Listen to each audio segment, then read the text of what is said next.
पाप कर्म दीक्षा की बात नष्ट हो जाते हैं या हाँ, यदि नया पाप कर्म ना हो तो जो दीक्षा मिलती है उससे सारे पाप नष्ट हो जाते हैं। इसमें एक उदाहरण में चतुर्भुज दास जी का पावन चरित्र जब हम देखते हैं तो उसमें आता है कि वो भगवत चर्चा कर रहे थे, तो कथा में यही कहा कि जब कोई दीक्षा लेता है तो उसका नया जन्म हो जाता है, पुराने पाप उस पर लागू नहीं होते। तो एक चोर चोरी करके भाग करके आया था किसी साहूकार सेठ महाजन की, उसके पीछे सैनिक लगे हुए थे, तो जहां सत्संग हो रहा था हजारों लोग बैठे थे, उन्हीं के बीच में जाके बैठ गया। तो अब राज सैनिकों ने देख पाया नहीं, तो उन्होंने सोचा इधर तो सत्संग हो रहा, चोर काहे को यहाँ टिकेगा, तो वो चले गए और चोर बच गया।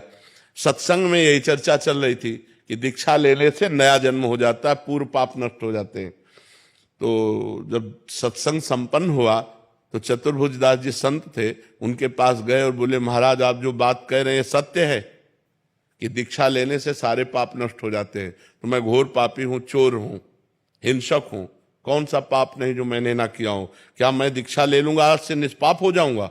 बोले आज से हाँ निष्पाप हो जाओगे। तो बोले दीक्षा दीजिए।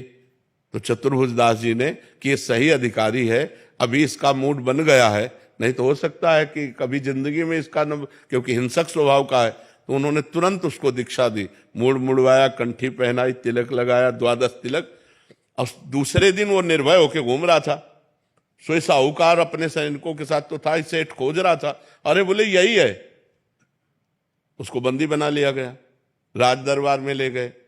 राजा ने कहा तुमने चोरी की है? उसने कहा इस जन्म में नहीं।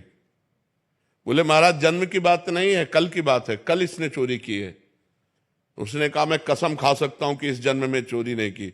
साहूकार ने कहा मैं कसम खा के कहता हूं कि इसने कल चोरी की है, ये केवल भेष बना लिया है, मूड मुड़ा लिया, तिलक लगा लिया, लेकिन है यही। अब दोनों अपनी अपनी कसम पे। तो उस समय जो पद्धति चलती थी सत्य को प्रमाणित करने के लिए, तो एक लोहे का फार गर्म किया जाता था और पीपल की छोटी सी नवीन पत्ता ऐसे रख दिया जाता था और उसके ऊपर सूत ऐसे बांध दिया जाता था, और वो लोहे का जलता हुआ फार हाथ में ले और सूत जले ना और 7 कदम चल के फेंक दे, वो सत्य माना जाता था। तो ऐसा ही चोर के साथ किया गया। जे ही पूरी पद्धति करके ऐसे फार, तो उसने कहा गुरुदेव ने कहा था कि दीक्षा लेने के बाद नया जन्म होता है, ये अंदर, और जोर से बोला मैंने इस जन्म में कभी पाप नहीं किया, और 7 कदम चला, फेंक दिया, बिल्कुल सूत ज्यों का त्यों। अब तो राजा ने सेठ को कहा इसे फांसी दो, इतने बड़े वैष्णव को, संत को चोर कहा। जब उसकी फांसी की बात कही तो बोले सरकार नहीं, वो भी सही है, फांसी मत दीजिए, क्योंकि वो अपराधी नहीं, अपराधी तो मैं हूं। तो बोले अब तुम अपराधी कैसे हो सकते, तुम्हारा तो प्रमाण हो चुका है कि तुम इस जन्म में चोरी नहीं की। बोले इस जन्म में नहीं की? बोले क्या कहानी क्या है? बोले कहानी यह है कि हमने कल चोरी की थी।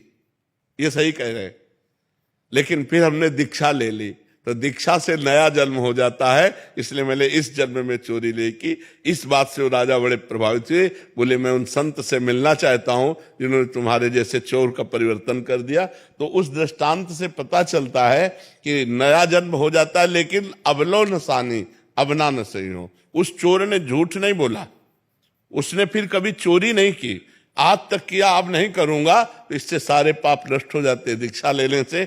अगर दीक्षा लेकर फिर पाप करे तो पक्के रजिस्टर्ड पाप होते, फिर वो भोगना पड़ता है और उसमें गुरु को भी कष्ट भोगना पड़ता है। ऐसा नहीं है जैसे शिष्य पाप करे, यदि उसको दंड ना दे, उसको त्याग ना करे, तो गुरु को भी पाप लगता है कि आप ऐसे को क्यों दीक्षा दी, क्यों मंत्र दिया। जी।